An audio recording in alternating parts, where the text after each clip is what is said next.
Sound off for Chesterfield. Chesterfield is best for you. First cigarette with premium quality in both regular and king size. Chesterfield brings you Dragnet.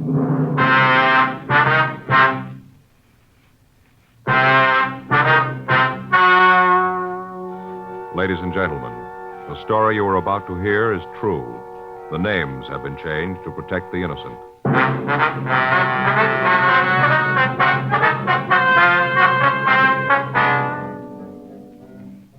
You're a detective sergeant. You're assigned a robbery detail. A pair of hold-up men have been staging a series of robberies in your city. You have their description. You know their method of operation. Your job, get them.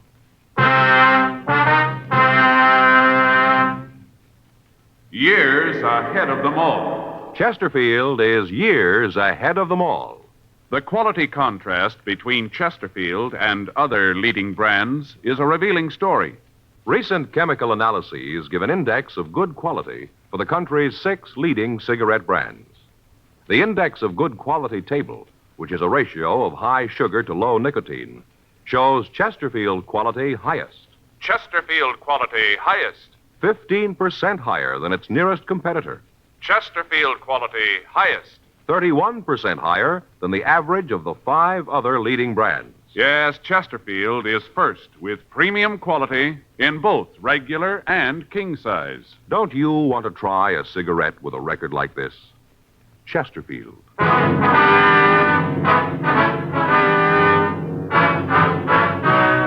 Dragnet, the documented drama of an actual crime.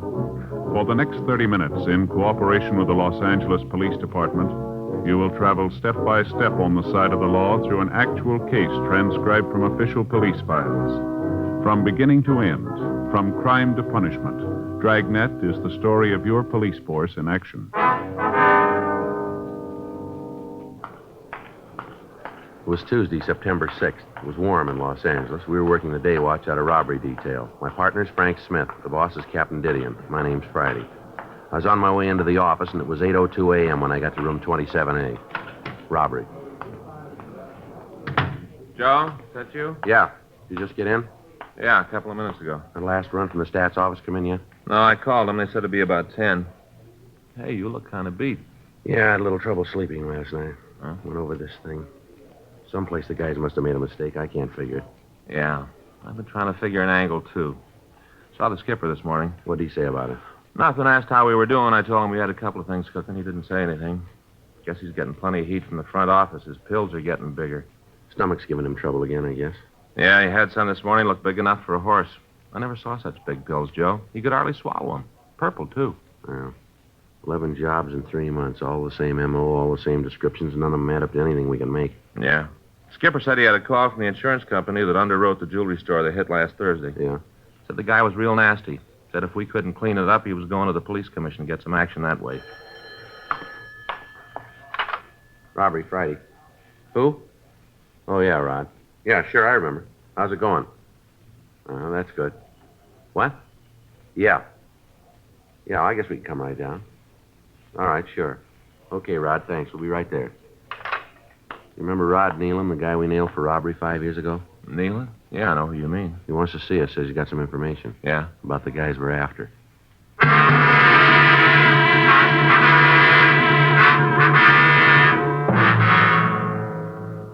For the past 3 months, a pair of hold-up men had been victimizing the owners of large jewelry stores and supermarkets. In each case, the descriptions of the 2 suspects was the same. Suspect number 1 was described as WMA, 30 to 35 years old, red hair, tall and lean.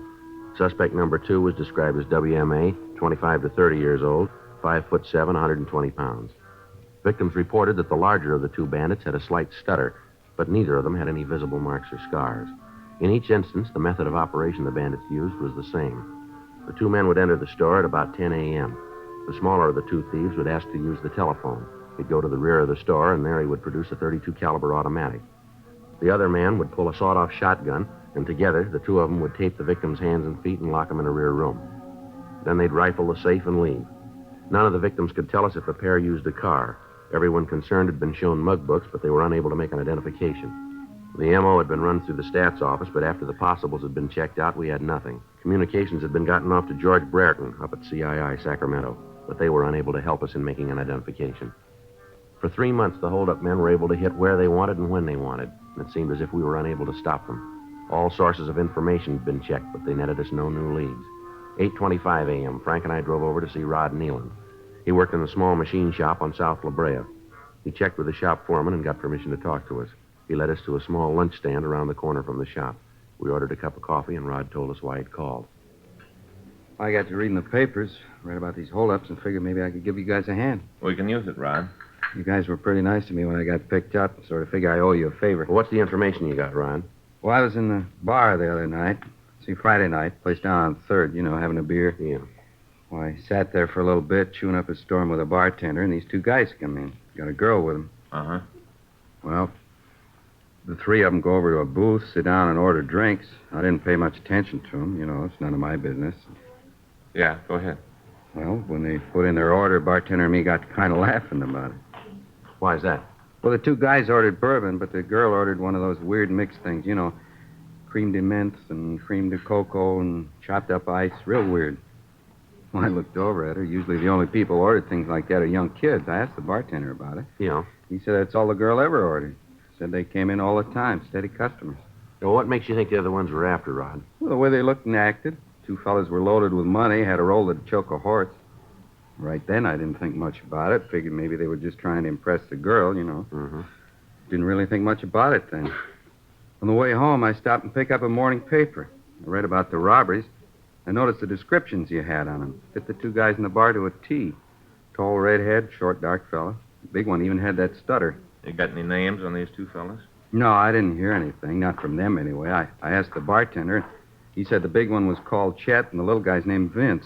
He didn't know much about them, just said they came in a lot and had a lot of money to spend. Any idea where they live? No, I don't think he knew. How about a car? Did you see one? No, like I said, I was there when they came in, and I left before they did. If I'd known what the bit was, I'd have stuck around and tried to get some more information for you. I didn't even figure it until I got home and saw the papers. You heard anything around about the two men? Not a thing. That's straight, too. I'm carrying a lunch bucket now. I got a job, and I keep my nose out of trouble. I had enough jail.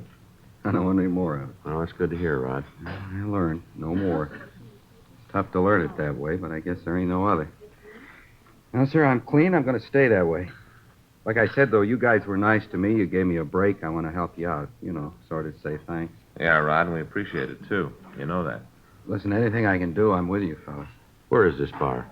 It's a place on 3rd called Tad's. It's a little joint. Yeah, we know it. Most of the guys come in are there for contact, trying to set something up. Mm-hmm. Well, that's just it, Rod. What do you mean? Well, I think that if Frank and I walk into the place, somebody will make us sure we're known there. We'll burn the place, lose the two men. Yeah, I guess so. Well, you want me to hang around there? Keep you posted? Let you know what the guys are doing? Well, that's kind of up to you, Rod. They found out I was playing footsie with you. They'd nail me sure. You know that. Well, we'll give you all the help we can if you want to do it. It's going to be a little expensive sitting in there. Can't just sit without ordering something, Yeah. Well, here's $10. That ought to keep you going for a while. Yeah, it will for a while. What do you want me to find out? Well, get an address if you can. Find out where these guys work, what they do for a living, if they own a car. Get the license number if you can. Who the girl is, where she lives. Just as much as you can, Okay, how'll I get back to you? Well, we'll be around. You won't have to look far. I hope not. Those two guys get onto me. I got big trouble, Well, you don't have to do this if you don't want to, Rod. Well, I want to. You guys have helped me plenty of times. Maybe I can kind of pay you back this way. I know I don't have to do it, Joe. It was my idea. It's okay by me if you guys will stay close. We will, Rod. Well, let's put it this way. You guys just stay close by. I'm 37. I got 28 years to go. Yeah. I want to be around for that Social Security.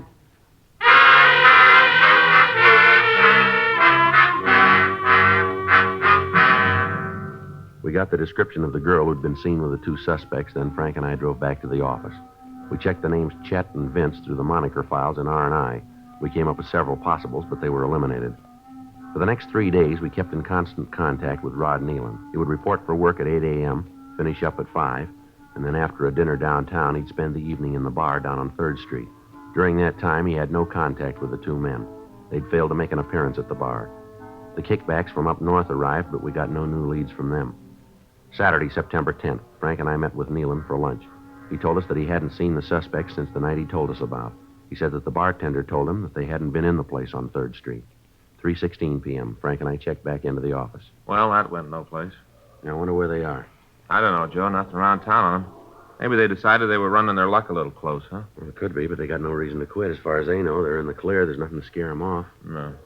You think Rod is playing ball with us? Well, I don't know. There's no reason not to. He came to us. We didn't go to him. Guess he learned his lesson. Takes a lot of nerve to do what he's doing. Glad to see he's playing it straight, though. Yeah. You want to check the book? Yeah. Anything there? No, nothing. This call from Faye wants me to call her before I leave the office. There are a couple of teletypes here. Joe, Yeah. here's our answer. What? Teletype from San Francisco. Jewelry store was heisted for $150,000. Yeah. 2 men, one with a sawed-off shotgun.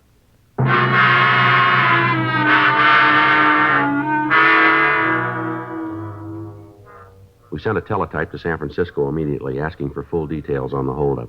The answer gave the M.O. that the 2 thieves had used and their descriptions. In every detail, the operation matched that of the 2 men we were looking for. We put in a call to Rod Nealon, but we found that he hadn't reported for work that day. Frank and I drove out to his apartment, but his landlady told us that she hadn't seen him since the day before. Frank and I checked the places where he ate and where he spent his time when he wasn't working. None of his friends had seen him. We spent the next 2 days looking for him. From a bartender on 7th, we heard that Rod had been in the place on Sunday, the night before, and at that time he'd been pretty drunk. The bartender said that he appeared frightened and nervous. Monday, September 12th, 5:30 p.m. Frank and I checked into the office to sign out for the day. I'll sign us out. All right, I'll check the box. I got it. Robbery, Friday. Yeah. Well, where you been? We've been looking all over for you. We thought something had happened. What? When? Yeah. Well, take it easy, Rod. Yeah, we'll get to you. Yeah, what model? You got the license number? Just a minute. All right, go ahead. 2N3-9291. Yeah. Okay, yeah. We'll see you there. All right, be careful. Rod? Yeah. Says he's been trying to get a hold of us all day. Says he didn't want to leave his name. 2 suspects are back in town. Rod says they got a bankroll like Fort Knox, sporting a new car. He got the number. Better check it right away. Where's he been? Well, he said he was worried. He's been trying to stay out of sight. Said we better get the guys fast. Yeah. He thinks they're onto him.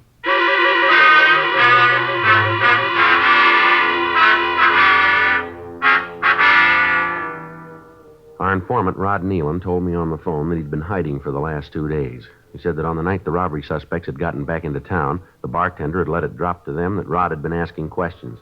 They'd started after him, and he'd been on a 2-day drunk trying to hide from him. He said that he tried to call us at the office several times, but he'd found that we weren't in. He was reluctant to leave his name or a message for fear that the 2 hoodlums might in some way find out about it. Frank drove over to his apartment, but found that he wasn't there. When I'd spoken to him on the phone, he told me that he'd wait there until we could pick him up. The landlady at his place hadn't seen him and told Frank that she didn't even know that Rod was in the building. While Frank was gone, I checked the license number of the car through RDMV. They called us back to tell me that the car was registered to a Miss Dolly Keene at 18924 Elmwood Drive, Hollywood. Frank got back to the office, and we drove out to see the girl. On the apartment register, she was listed as the tenant of apartment 406. We knocked at the door to the manager's apartment and waited. Yes? You the manager, ma'am? Yes? Something I can do for you? We're police officers. We'd like to talk to you. Here's our identification. I see. Friday. Yes, ma'am. This is my partner, Frank Smith. How do you do, How do you do? I'm Barbara Townsend. Would you like to come in and talk? Might be better in the hall. Thank you very much, Miss Townsend. It's Mrs. I'm a widow woman. Husband died 7 years ago. I'm sorry to hear that, ma'am. It's all right, Mr. Friday. I'm used to being a widow now. Just sit down. We can have our talk. Thank you. Now then, what was it you want to talk about? Not something I've done, I hope. No, Miss Townsend. It's about one of your tenants, a Miss Dolly Keene. Oh, that one. Might have known it. Why'd you say that, ma'am? Oh, just because. I always knew she was going to cause trouble here. I knew it. I told Sinbad about it. Told him a lot of times. Sinbad? Give us a description of the man. Tall man, over 6 feet, red hair. Had a kind of stutter. I never talked to him. I just heard him when they came in. My door's right near the front, you know. Yes, ma'am. Does she have any other friends in the building, ma'am? Do you know? Oh, no. Isn't anybody in the building likes her. Well, except that Mr. Newton on the second floor. He's kind of flighty, impressed with a pretty girl, you know. But she's not friendly with anybody. She have any visitors? Anyone who came to see her? Just her boyfriend, the red-headed one. And then there was the other one. I don't think he was a friend of hers, though. What other one's that, ma'am? He was a little man, dark. I think he was a friend of the boyfriend. Seemed that way to me. Any of them drive a car, would you know? Well, I don't know about the others, but Miss Keene just got one. Brand new. 1953. Don't know where she got the money for it, but by golly, she's got the car. Uh-huh. She work, ma'am? I don't know. When she signed the lease, she told me that she was a designer for a clothing company out here. That's a fact. She's got mighty cushy hours. Seems to come and go whenever she pleases. But when she get the new car, do you know? It's a couple of days ago. She told me that she had to go out of town on some business. Wanted me to keep an eye on her apartment. She didn't have to tell me that. I'm the manager here. Of course I'm going to watch the place. Yes, ma'am. About the car, please. Oh, yeah. Well, she had it when she came back. Just drove up in it, smart as you please. Told me that she wanted a garage for it. Said she didn't want to leave it on the streets at night. I told her she'd just have to wait. We got 18 units here and only 10 garages. All of them are taken. I told her she'd just have to wait. She said she maybe leave it over at her sister's for a few days. Her sister's? Yeah, she has a sister in the neighborhood someplace. Do you know where she lives? No, I don't. Pretty sure it's someplace in the neighborhood, though. Would you know her sister's name? No. Sorry, I can't help you out there either. She's married. Don't know her married name. Miss Keene never mentioned that. How about mail, Miss Townsend? Miss Keene get much mail? I couldn't tell you that. They got their own keys, they open their own mailboxes. I got no way of telling what they get. I see. Of course, I could see in through the little slots in the mailbox. She got a few letters. I couldn't tell you where they were from, though. I see. She in now, would you know? No. I mean, I don't think she's in. I haven't heard her. Usually she comes in laughing and carrying on, so I'd know if she was in. What's all this about, anyway? What's she done? Well, we'd just like to talk to her, Mrs. Townsend. Like that, is it? Ma'am? Got something secret to talk about. No, ma'am, it's not that. It'd be better if we talked to her, that's all. No. Well, I hope you get the chance to. Beg pardon? Well, last time I saw her, she talked about leaving town.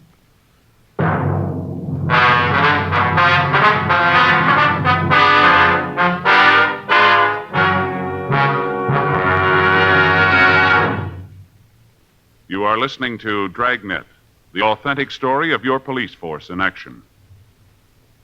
Chesterfield is best for you. Listen to this report. It's a report never before made about a cigarette.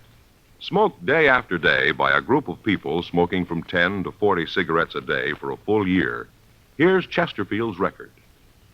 A medical specialist, giving this group thorough examinations every 2 months for a full year, reports no adverse effects to their nose, throat, and sinuses from smoking Chesterfields. Don't you want to try a cigarette with a record like that? You'll find Chesterfield's best for you. They're much milder, with an extraordinarily good taste. And for your pocketbook, Chesterfield is America's best cigarette buy.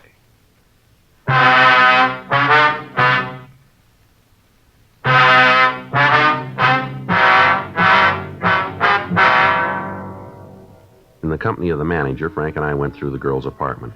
In the closets, we found clothing that indicated that she'd returned to the place. We called the office and told them that we were setting up a stakeout on the building. Frank and I went downstairs and parked the car up the street. Frank was in the front seat of the car. I stayed in the back. 8:30 p.m. There was still no sign of the girl. Frank called the office and found that our informant, Rod Nealon, was still missing. We waited. 9:30 p.m., 10, 11:30 p.m. A car answering the description of the girls pulled up in front of the apartment building. Joe? Yeah, I see him. Car matches. Can you see the license? No, not from here. 2 people in the car, a girl and a man. Yeah. Well, let's try it. Right. I'll cover the other side, huh? Right. Excuse me.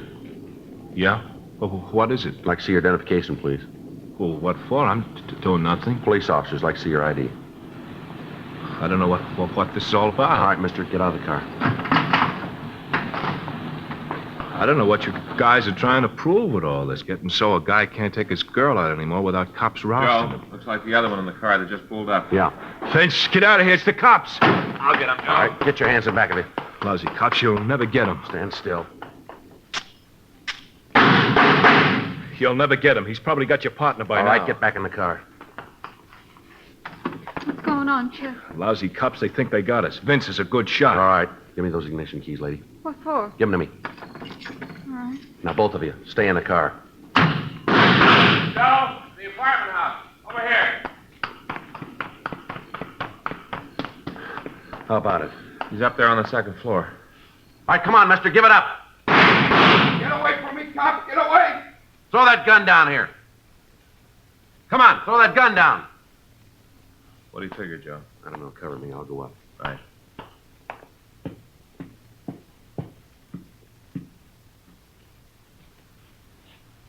How about it? I don't see him. Stop it! Don't shoot! I give up! I give up! Don't shoot anymore, please! All right, mister, throw that gun out here. Come on. Throw it out here. All right. There it is. You got it. Now give me a break. I got it, Joe. All right, come on, put your hands against that wall. I'm hurt. He shot me. Now leave me alone. I'm hurt. Did you see that? I'll shake him. All right. He's clean. Call a doctor. Give me a doctor. I'll bleed to death if you don't give me a doctor. You're not hurt that bad. Now, come on, let's go. I'll give you a hand. Come on.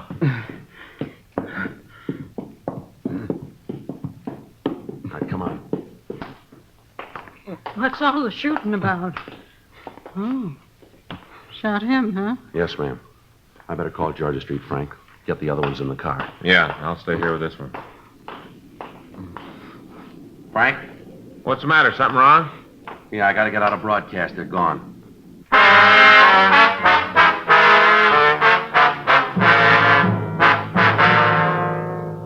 When the number 2 suspect had started firing at Frank, I handcuffed the first suspect and I went to Frank's aid. On returning to the car, we found that both suspects had escaped. The man was still handcuffed, so moving around would be difficult for him. A broadcast was gotten out to all units in the area on the 2 escaped suspects. The car they'd driven was still parked out in front of the apartment. An ambulance arrived and removed the wounded suspect to the county hospital. Before he was taken away, he gave us the names of his 2 accomplices, Chester Rayburn and Dolly Keene. We called the office and told him what had happened. Additional teams of men were sent out to help us canvass the area. Frank and I went through the personal effects of Dolly Keene. In a desk drawer, we found a telephone book, and one of the numbers in the book bore the name Sis. It gave a telephone number and an address 3 blocks from the apartment house. We got in touch with Captain Didion and informed him of the developments. Additional men from Metro Division were sent out to cover the address listed in the telephone book. Captain Didion also told us that our informant, Rod Nealon, had been found in a rooming house on 3rd Street where he'd been hiding since the 2 bandits had gotten back into town. He was placed in protective custody. Frank and I went over to the sister's apartment. Yeah, what do you want? Police officers. You Patricia Saxon? Yeah, so what? Want to look at your apartment? What for? There's nothing here means anything to you. Sister been here tonight? No. Haven't seen her last couple of days. Anyone here with you? No. We're going to have to look. Yeah, maybe I don't want you to. That's tough, lady. All right, let's shake it down, Frank. Yeah. There's no one here. Isn't anybody with me? Closet in the bedroom. Yeah. Better stay away from there. He's got a shotgun. Cover that side, Frank. Yeah. All right, Rayburn. Open the door slow and throw that gun out here. Rayburn, we'll tell you once more. We know you're in there. Now throw that gun out here. He's not coming out, Joe. All right, cop, here it is. I don't want no trouble, you hear? No trouble. You got the gun. All right, come on. Get up, Rayburn, on your feet. You too, Miss Keene. Come on out of there. Don't shoot. Please don't. We didn't mean nothing. Don't shoot. We give up. Well, come on out of there. Keep your hands on your head there. I'll get him. Wasn't anything else I could do. Had to do what they tell me. Come in here with that gun and wanted something to cut those handcuffs off with. Had to do what they said. Yeah, sure. They'd have killed me if I didn't. I know it. They'd have killed me. A couple of more minutes and we'd have had it made. Just a couple more minutes, that's all. That's all we needed. Though we got up north, he never got us. We'd have had it made. One more big job. That's what you said. One more and we'd be through. Well, wise guy, where are we now? Right where he said you'd be. What? You're through.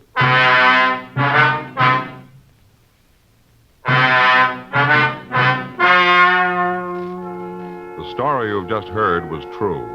The names were changed to protect the innocent. On January 18th, trial was held in Department 87, Superior Court of the State of California, in and for the County of Los Angeles. In a moment, the results of that trial. Now, here is our star, Jack Webb. Thank you, George Fenneman. Did you know that Chesterfield shows up year after year as first choice of young America? Now, that's based on a survey made in 274 colleges and universities. The reason is we're first with premium quality in both regular and king size. Chesterfield, it's a good mild smoke with a wonderful taste.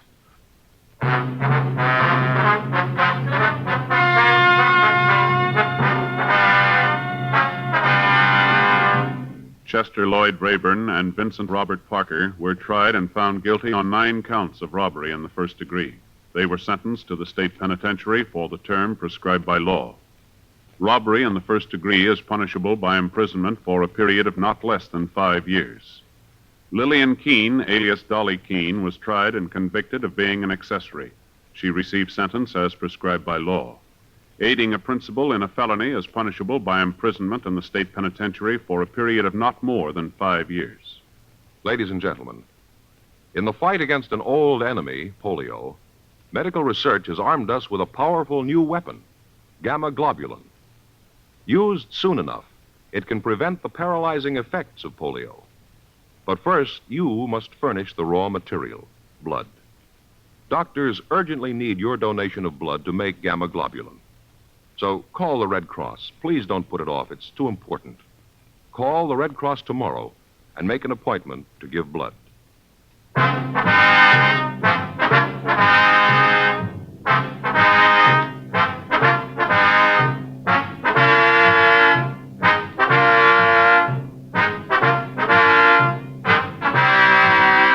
You have just heard Dragnet, a series of authentic cases from official files. Technical advice comes from the Office of Chief of Police W.H. Parker, Los Angeles Police Department. Technical advisors, Captain Jack Donahoe, Sergeant Marty Wynn, Sergeant Vance Brasher. Heard tonight were Ben Alexander, Peggy Weber, Peter Leeds. Script by John Robinson. Music by Walter Schumann. Hal Gibney speaking.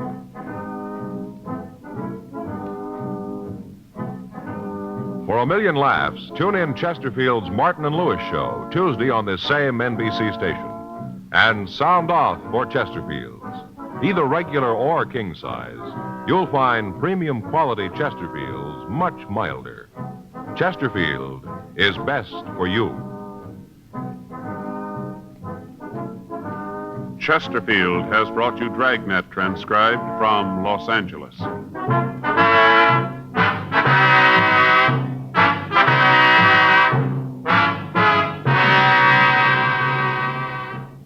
Now, new Fatima has the tip for your lips. Fatima tips of perfect cork. King size for natural filtering. Fatima quality for a much better flavor and aroma. So remember, new Fatima has the tip for your lips. Fatima. See how smooth they are. Remember, Fatima is made by the makers of Chesterfield, Liggett and Myers, one of tobacco's most respected names.